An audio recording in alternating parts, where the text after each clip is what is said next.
আসসালামু আলাইকুম ভিউয়ার্স, সবাই কেমন আছেন? আশা করছি আল্লাহর রহমতে সবাই ভালো আছেন। আমিও আপনাদের দয়া আলহামদুলিল্লাহ ভালো আছি।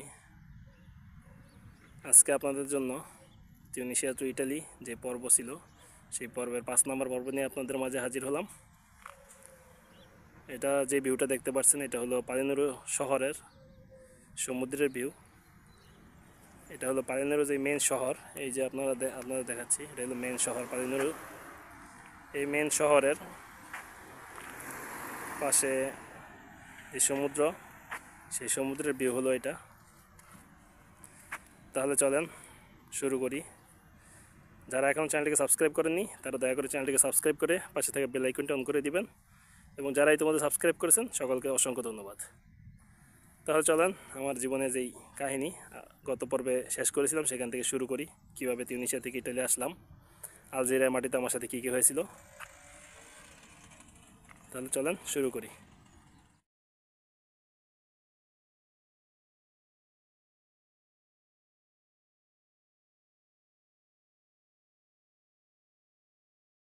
তাহলে ভিউয়ার্স, গত পর্বে আমি বলেছিলাম যে আমরা লিবিয়ার যে বর্ডার ছিল, লিবিয়ার বর্ডারটা ক্রস করে দেবদেবে কীভাবে আসলাম, এবং দেবদেবে এসে কোন রুমে আমাদেরকে রেখেছিল।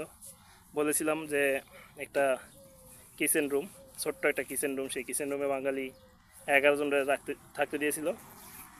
তারপরে মনে করেন কি হলো, তারপরে সকাল যখন 10টা বা 11টা বাজলো, তখন যেই মিশরীয়রা ছিল মাসরি, তারা আবার চলে গেল। তারা তারা অন্য এক জায়গায় যাওয়ার জন্য বের হয়ে গেল।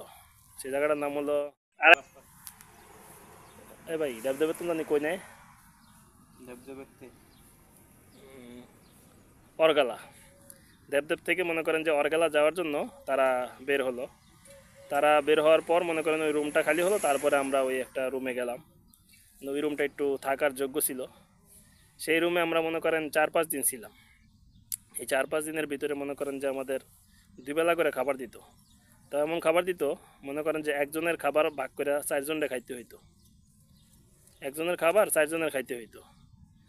লোক ছিলাম 11 জন। 11 জনের জন্য 3 প্যাকেট খাবার আনতো। 3 প্যাকেট খাবার মনে করেন যে 11 জন লোকে খাইতাম। এই ছিল খাবারের অবস্থা। 2 বেলা খাবার দিত, সকালে আর দুপুরে আর রাত্রে। সকালে কোনো খাবার ছিল না।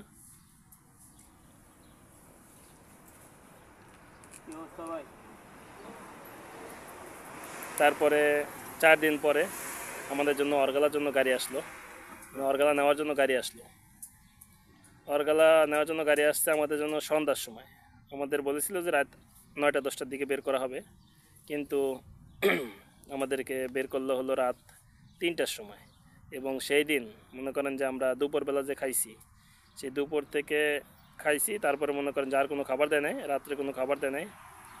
সারা রাত ওই না খাওয়া অবস্থায় মনে করেন যে আমরা খাবার জন্য অপেক্ষায় ছিলাম। তারপরে ওই অপেক্ষা থাকতে থাকতে মনে করেন যে ঘুমায় গেছি। খিদার জ্বালায় মনে করেন যে ঘুমায় গেছি। ঘুমানোর পর মনে করেন 3টার সময় আমাদেরকে ড্রাইভার ডাক দিয়ে উঠালো। তারপরে দেখলাম যে আমরা ছিলাম 11 জন, আরও দেখি 4 জন বাঙালি যোগ হয়েছে। ওই 4 জন বাঙালি ওই দিন রাত্রে 11টার সময় লিবিয়া আলজেরিয়া বর্ডার ক্রস করে মনে করেন যে আমাদের এই রুমে আসছিল। 11টার সময় আসছে, ওদেরকে মনে করেন যে 3টার সময় আমাদের সাথে গাড়িতে উঠাই দিল। একটা ছোট গাড়ি, হাইল্যাক্স গাড়ি, যে গাড়িতে ভিতরে মনে করেন যে 3 জন ভালোভাবে বসা যায়। একটু চাপাচাপি করে বসলে 4 জন বসা যাইব। আর পিছনে যে ডালার ভিতরে মনে করেন যে 5-6 জন বসা যায় ভালোভাবে বসতে গেলে। সেই ডালার ভিতরে বসে লইল 9 জন, আর ভিতরে বসলে 6 জন। একজনের কোলে একজন, একজনের কোলে একজন, এইভাবে 6 জন বসালো। অনেক কষ্ট করে বসতে হয়েছে। মনে করেন এমন অবস্থা হয়েছে যে দম আটকে যাওয়ার অবস্থা, মাঝে মধ্যে এমন অবস্থা হয়েছে। তারপরে 3টার সময় মনে করেন যে গাড়ি ছাড়লো। ছাড়ার পরে সকাল 9টা পর্যন্ত গাড়ি ভালোই চলছে, মরুভূমিতে চালাইছে। বিভিন্ন চেকপোস্ট পার করে মনে করেন যে আনছে ঠিকঠাক মতো। 2-1টা চেকপোস্ট পার করে আনছে। যখন মনে করেন যে আমরা 9টা বাজলো, 9টার বাজার আগে 8:30টার সময় মনে করেন যে একটা তেলের পাম্পে গেছিল। তেলের পাম্পে আমরা গাড়িটা তেল নিতে থামছিল। ওই তেল নিতে যে থামছে, আমাদের কপালে শনিটা মনে হয় ওইখান থেকেই লাগছে। আমাদের পিছনে যে 9 জন বসেছে, সেই 9 জনের মনে করেন একটা ছোট্ট কম্বল দিয়ে ঢাকছে। যে কম্বল দিয়ে একদিক দিয়ে টান দিলে আরেক দিক খালি হয়ে যায়, ওই দিকে টান দিলে আরেক দিক খালি হয়ে যায়। মনে করেন যে গরু ছাগলের মতো মানুষগুলারে নিছে পিছনে, এমনভাবে বসায় নিছে, আর সব দেখা যায়। এখানে যে মানব পাচার করতেছে ওরা, আমরা যা অবৈধভাবে এই দেশে আসছি, অবৈধভাবে এই দেশটা পার করতেছি, আমাদের যে ড্রাইভার ছিল কুত্তার বাচ্চা, মনে করেন যে ওইটা ওর কোনো মাথায় ছিল না, এমন মাথা মোড়া, হয় ছিল মোড়া, মনে করেন যে হয় ছিল মোড়া আর মাথাও মোড়া, মাথার কোনো বুদ্ধি নেই শুয়ারের বাচ্চা। এমনভাবে নিচে যে রাস্তাঘাটে সব দেখা যায়। তেলের পাম্পে গেছে, তেলের পাম্পে মনে করেন যে একটা পুলিশের গাড়ির মতো ছিল, হয়তো পুলিশের গাড়ি ছিল, তখন আমাদেরকে ধরে নেয়। কিন্তু তারা কি করছে, ইনফরমেশন দিয়ে দিচ্ছে সেনাবাহিনীর কাছে, যারা রোডে চেকপোস্টে থাকে। ওই তেল তেল নিয়ে মনে করেন যে 10 থেকে 15 মিনিট গাড়িটা চালানোর পরেই দেখি যে আমাদের সামনে সেনাবাহিনীরা বন্দুক তাক করে AK-47 বন্দুক তাক করে খাড়ায় দিছে, গাড়িটা দাঁড়া করাইলো। মনে করেন যে জীবনের কষ্ট শুরু হয়ে গেল। জীবনের সবচেয়ে বড় যে কষ্টের দিনগুলো, সেই কষ্টের দিনগুলো ওই 9টা বাজে শুরু হয়ে গেল। সেটা ছিল অক্টোবরের 17 তারিখ, অক্টোবরের 17 তারিখ বা 18 তারিখ হবে। ওই দিনই মনে করেন যে আমরা অরগালার উদ্দেশ্যে বাসা থেকে বের হয়েছিলাম। এই মনে করেন যে জীবনের সবচেয়ে বড় কষ্টের দিন শুরু হয়ে গেল আমাদের। তারপরে সেনাবাহিনী প্রথমে ড্রাইভারের নামাইলো, হেল্পারের নামাইলো, সামনে একটা ছুরি ছিল, মানে সিরিয়ান একটা বয়স্ক লোক ছিল, 3টারে নামাইলো, মরুভূমির ভিতরে বসাইলো। তারপরে আমাদের যে দরজা গেটটা খুললো, গেটটা খুললে দেখলো ভিতরে 6 জন আমরা বসা, আর পিছনে এলো 9 জন, মোট 15 জন। এরপর দেখলাম যে অনেকক্ষণ ওদের সাথে কথা বললো, হয়তো ওদের মালিককে, মুদিরকে, ড্রাইভারের, সেটা জানার চেষ্টা করছে সেনাবাহিনী। ওদের থেকে মোবাইল নিয়ে মোবাইলে কন্ট্যাক্ট করার চেষ্টা করছে, কিন্তু আসলে করতে পারে নাই। কারণ এই পথে আপনি ধরা খাবেন, আপনার বাপেও আপনার চিনব না। আর মুদির তো পরের ফোলা, আপনার বাপেও আপনার চিনব না। কারণ আপনার পরিচয় দিতে গেলে মনে করেন যে অয়োধরা এই পথে, এই জন্য আপনার কেউ চিনব না। তারপরে কি হলো, তারপর আমাদেরকে মোটাস না গরুর প্লাস্টিকের রশি, সেই রশি দিয়ে মনে করেন যে হাতের ভিতরে বাঁধলো। 2 হাত কীভাবে বাঁধে, চোরের যেভাবে বাঁধে না, সেও মনে করেন যে আমাদের বাঁধছে ভিতরে 6টারে বাঁধছে, বাইরের ডিরে বাঁধে নাই। এমন মাথা মোড়ায় এত বলদের ঘরের বলদরা আলজেরিয়ানরা, বাইরের ওরা বয়ে রয়েছে ভালোভাবে, আর ভিতরে যারা বইছে অগরসি দেওয়া বানছে। কেমন বল দেওয়া আছে ওরা, এটা বুঝেন। আর আলজেরিয়া যে 4 মাস রয়েছি, আলজেরিয়া থাকি আমরা বুঝছি যে দুনিয়ার ভিতরে যদি কোনো বলদশ্রোতা লোক থাকে, সব আলজেরিয়ানগো মতো বলদ আর কেউ নাই। এই মনে করেন যে কষ্টের দিন শুরু হইলো। এরপরে কি করলো, আমাদেরকে নিয়ে গেল ক্যাম্পে। 2 ঘন্টা গাড়ি চালায় সামনের দিকে, 2 ঘন্টা 2.5 ঘন্টা গাড়ি চালায় নিয়ে গেল ওদের একটা ক্যাম্প মনে করেন এই যেই সমুদ্রের পথে যে জাহাজে মাল বোঝাই করে নেয়, যেই কি বলে এগুলারে, মাল বোঝাইয়ের এই যে বাক্সগুলা, স্টিলের যে বক্সগুলা, কন্টেনার, এই কন্টেনার দিয়া মনে করেন যে ক্যাম্পগুলা বানানো, সম্পূর্ণ ক্যাম্প। টয়লেট থেকে ধরে খাবার, মানে থাকার জায়গা, শোয়ার জায়গা, তারপরে অফিস, সবই এই কন্টেনার দিয়ে বানানো, মানে কন্টেনার সিস্টেমের, যাতে এগুলো সহজে ওরা তুললে আবার অন্য জায়গায় নিয়ে সেট করতে পারে। এই জন্য সব কিছু কন্টেনার দিয়ে বানানো। নিয়ে গেল 2.5 ঘন্টা চালায় ক্যাম্পে নিয়ে মনে করেন যে প্রথমে আমাদেরকে নামাইলো, 2 জন করে নিয়ে সার্চ রুমে নিল, মানে সার্চ করলো আমাদের সাথে কি আছে সব কিছু নিল, আর সেগুলো লেখা রাখলো নাম। পাসপোর্টটা আগে নিছে, পাসপোর্টটা নিল, মোবাইলটা নিল, তারপরে পুরো শরীর চেক করলো যে শরীরের ভিতরে কী আছে, ডলার আছে নি, কোনো কাগজপত্র আছে কি না, তারপরে কোথা থেকে আসলাম, এগুলো ইনকোয়ারি শুরু করলো। এই ইনকোয়ারি শুরু, আর আমাদের কষ্টের দিন শুরু, আর সবার কান্দা শুরু। মনে করেন যে চেক করে যখন আমাদেরকে বসানোর পরে কতক্ষণ পরে, আধা ঘন্টা 1 ঘন্টা পরে যখন আমরা শুনছি আমাদের সবাইকে বাংলাদেশে পাঠিয়ে দিবে, তখন তো প্রথমবার ধরা খাইছি। এবং আমরা তার বুঝি না যে আলজেরিয়া ধরা খাইলে এই বলদেরা কখনো আমাদের বাংলাদেশে পাঠাইতে পারবো না। পৃথিবীর যেখানেই পাঠা করা কোনোদিন বাংলাদেশে আমাকেও পাঠাইতে পারবো না, আমরা তো জানি না। কিন্তু ওরা যখন আমাদেরকে বললো, ওরা আসলে আমাদের সাথে মজা করছে, আমরা তো তখন মজা বুঝি নেই। আমরা মনে করেন যে 15 জন মানুষ, প্রত্যেকটা মানুষ মনে করেন যে কাঁদছি সেদিন। আর সেদিন শুধু চিন্তা করছি যে আল্লাহ, হয়তো আমরা চিন্তা করছি তো ওরা গুলি করে মারে ফেলায়, কিন্তু আসলে ওরা কিছুই করে না, গুলি করে না, মারে না। আসল কথা কি, ওরা বল দিল মানুষ বালা, মানে ওরা কোনো মারধর করে না। আলজেরিয়ান যে পুলিশ বা সেনাবাহিনী বলেন, ওরা মারধরই করে না। ওরা চোর স্যাচ্চোর ঠিক আছে, মানে আপনার কাছে সার্চ করে যা কিছু পাইব নিয়ে যাইব, কিন্তু ওরা ঘুষও খাইব না। ওরা এমন আসুদা লোক যারা ঘুষ খাইব না, কিন্তু চুরি করব, মানে আপনার শরীরে যা পাইব সার্চ করে এগুলো নিয়ে যাইব। আমাদের একজনের কাছ থেকে মনে করেন যে $200 পাইছে তার জাইঙ্গার ভিতরে কাইটটা সেই পোলায় মনে করেন যে ঢুকাইছে। তারপরে সে জায়গার ভিতর থেকে বাড়ি করে $200 দিয়ে গেছে।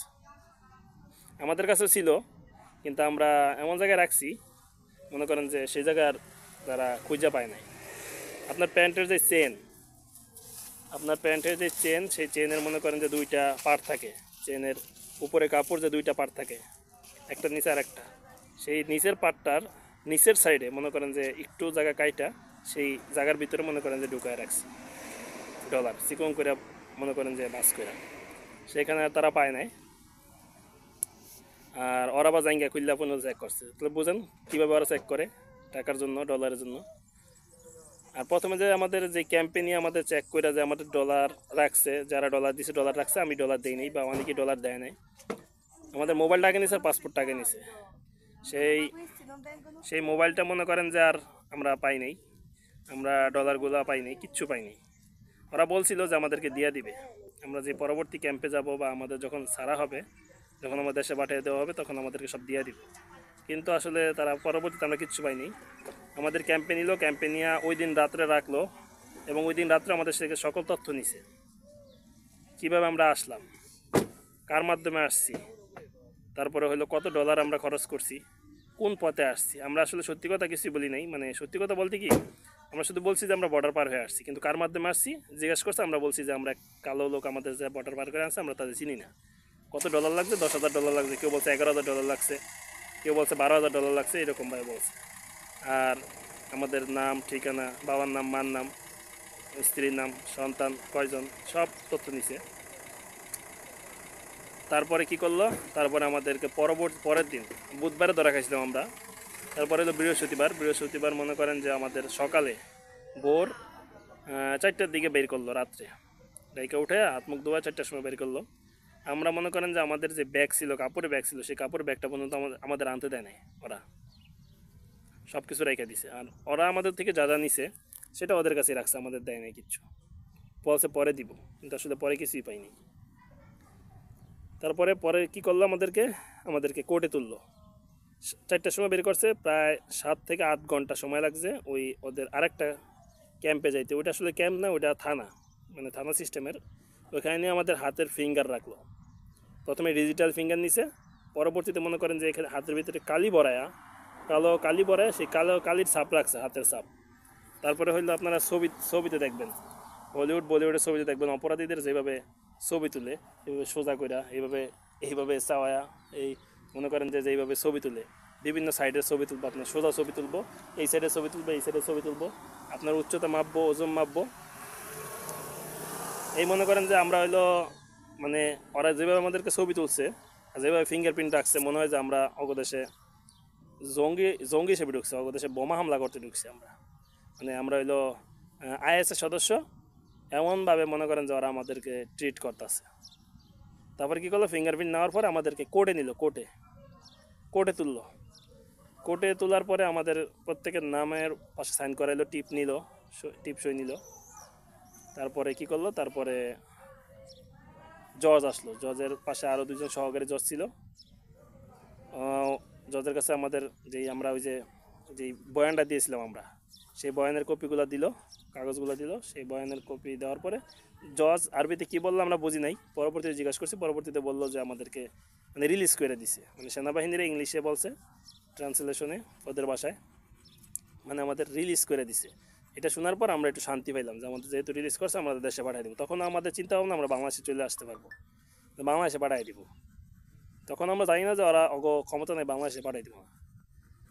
তারপরে আমাদেরকে আবার ওদের যে থানা সেখানে নিল, 2জনের ফিঙ্গারপ্রিন্ট বাকি ছিল, 2-3 জনের, তাদের ফিঙ্গারপ্রিন্টগুলো নেওয়ার পরে আমাদের সন্ধ্যা পর্যন্ত অপেক্ষা করালো। সন্ধ্যা পর্যন্ত অপেক্ষা করানোর পরে মনে করেন আমাদেরকে যেখানে পাঠানো হবে সেখান থেকে আবার আরেকটা গাড়ি আসলো, ছোটো বাসের মতো।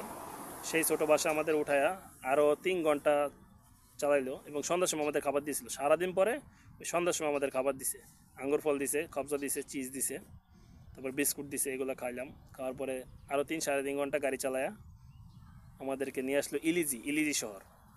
সেই ইলিজি শহরের একটা ক্যাম্প আছে, এটাকে বলে হলো অবৈধ লোকদের যে শরণার্থী ক্যাম্প, সেই শরণার্থী ক্যাম্প, সাফারা ক্যাম্প, এগুলোকে বলা হয় সাফারা ক্যাম্প, ওই দেশে বলে সাফারা ক্যাম্প।